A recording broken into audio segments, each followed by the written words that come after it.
जी नमस्कार दोस्तों, कैसे आप लोग। आशा करता हूँ आप लोग ठीक होंगे। आप लोग का स्वागत है मेरे यूट्यूब चैनल आशीर्वाद कुमार ऑफिशियल पर। अगर आप लोग मेरे इस चैनल पर नए तो मेरे चैनल को सब्सक्राइब जरूर करें और रमेश रसोई जी को सच वाले फैंस हैं तो इस वीडियो को लाइक जरूर करें। तो बिना समय लेते हुए इस वीडियो को स्टार्ट कर देते हैं। और आप लोग को बता दूँ कि रमेश रसोई जी के बहुत ही बवाल का हाई लेवल का न्यू पासवान सॉन्ग कल सुबह रिलीज हो रहा है।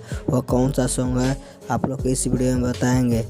मैं आप लोग को बता दूं कि इस सॉन्ग को टाइटल रखा गया है लगा दे आग पासवान है। इस सॉन्ग को गाए हैं रमेश रसोई और सृष्टि भारती है ड्यूट सॉन्ग, जो काफ़ी बवाल का सॉन्ग है। और आप लोग को बता दूं कि इस सॉन्ग को लिखे हैं मुनीलाल प्रदुमर जी। और म्यूजिक की बात की जाए तो इस सॉन्ग में म्यूजिक दिए हैं एनके वर्मा, जो काफ़ी बवाल का म्यूजिक देते रहते हैं। और आप लोग को बता दूं कि इस सॉन्ग को कल सुबह 7 बजे फटाफट वायरल भोजपुरी यूट्यूब चैनल के माध्यम से इस सॉन्ग को रिलीज़ किया जा रहा है। तो आप लोग इस सॉन्ग को जरूर सुनेगा। तो कैसा लगा यह वीडियो कमेंट करके जरूर बताएं।